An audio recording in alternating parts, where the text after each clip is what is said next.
Today with me is author, keynote speaker, and global senior executives, Francesco Picconi.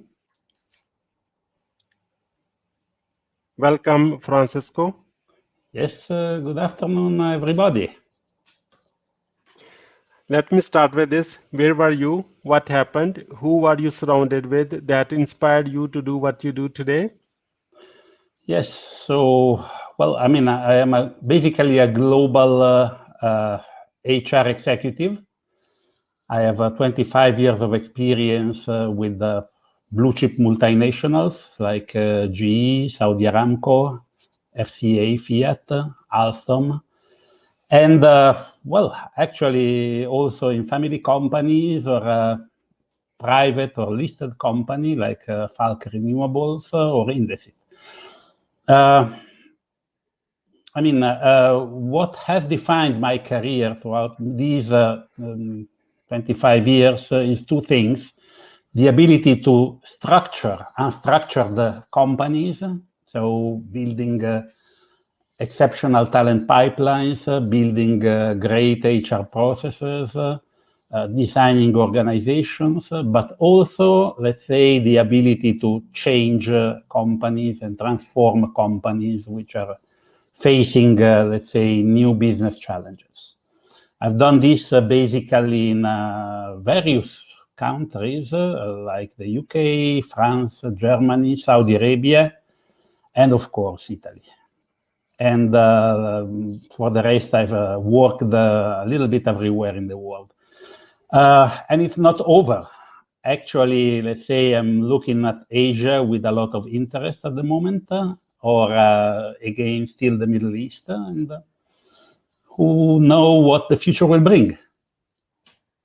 So here I am, I would say in a nutshell, and I would like to, let's say, if I can, be of some kind of inspiration to the audience today. If someone wants to go and go for an international career, particularly in HR, but I would say in general.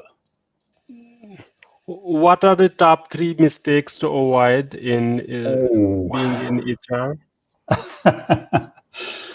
Well, let's say, I would say, let me mention two. I would say self-complacency, one, and embedding yourself in your comfort zone. Don't fall in love with your own narrative if you can. So always keep in mind that, let's say, the business is constantly changing. Listen to your customers. Be able to read the signs on the wall. Listen to the winds of change. So again, avoid, and this is the main mistakes one can make, is self-complacency and embedding in the comfort zone.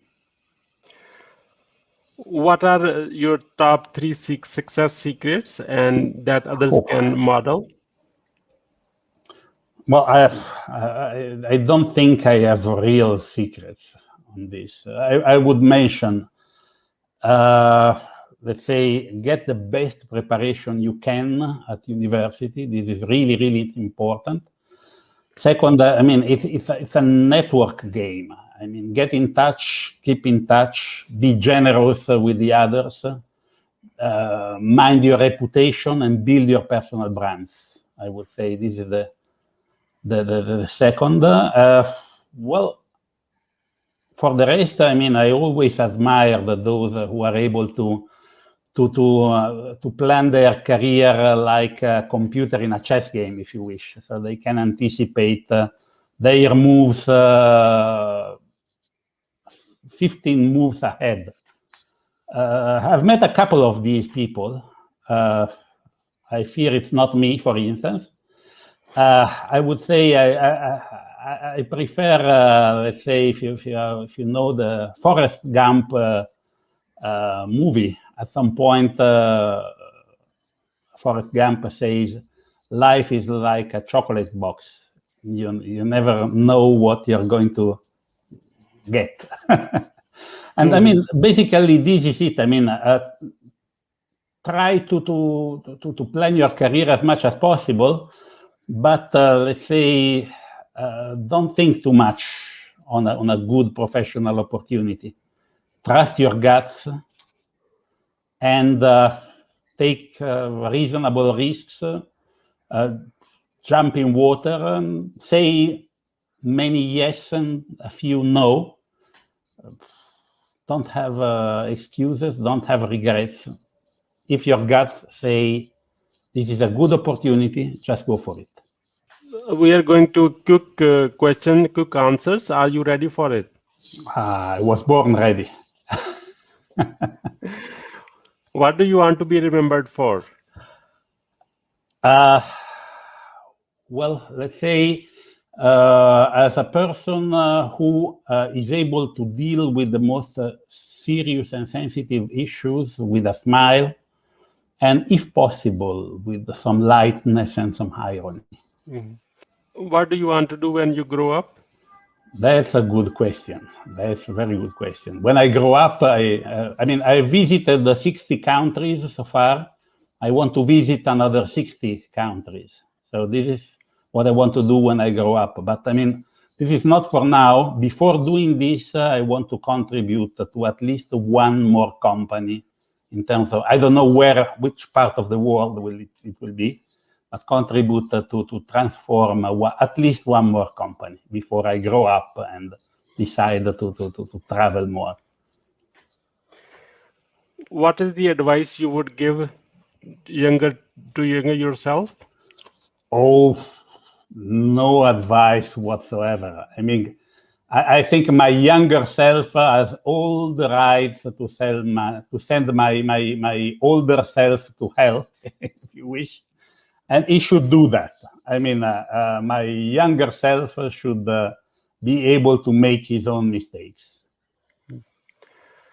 How can we support you?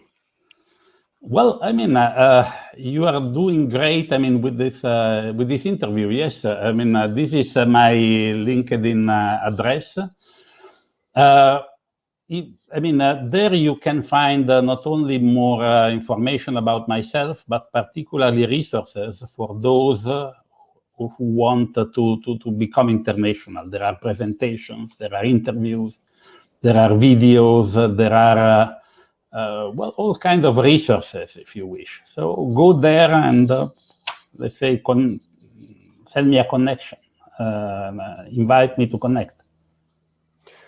What would you say about your guest experience on today's show? Oh, that's beautiful. I love this, Bashir, and thank you very much for this. You are a great host on this. Quite frankly, I did not know EEC, but until a few weeks ago. But now I see what you are trying to accomplish, and really, it's important and interesting. And I think many people would benefit from your services. What would you say as a final word? Oh, I would say, be professionally prepared, work smart, develop new skills which are in high demand, head for your blue ocean, try to avoid red oceans, stay ahead of competition, and be kind to everybody you will meet in your journey. Francesco, thank you so much for sharing your wisdom and experience with us. And on the behalf of Entrepreneur Empowerment community and our entire team, we appreciate you. And I look forward for another great conversation with another guest next time. Until then, bye-bye. Bye-bye. Thank you.